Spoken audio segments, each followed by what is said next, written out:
This is Mark Kalipay and the Word of God. Dapat hindi tayo mapagmataas, hindi tayo mayabang. Ang sabi sa Biblia sa Kawikaan 16:18, ang kapalalo ay humahantong sa pagkawasak, ang mapagmataas na isipan ay ibabagsak. Ipinapahiwatig sa bersikulong ito na walang magandang dulot ang pagiging mayabang, kundi kapahamakan. Pag nawawala ang pagpapakumbaba, yung mataas yung tingin natin sa ating sarili, nagdudulot ito ng pagkakamali at pagbagsak. Kapag mayabang ang isang tao, akala niya palagi siyang tama. Mas magaling siya kaysa sa iba.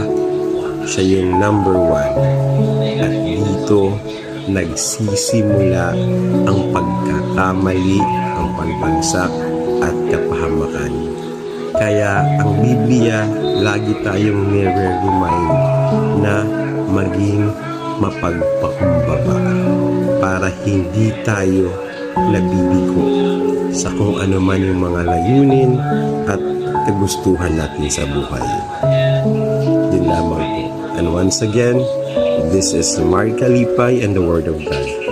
Let's spread the gospel of the Lord. Ingat and God bless.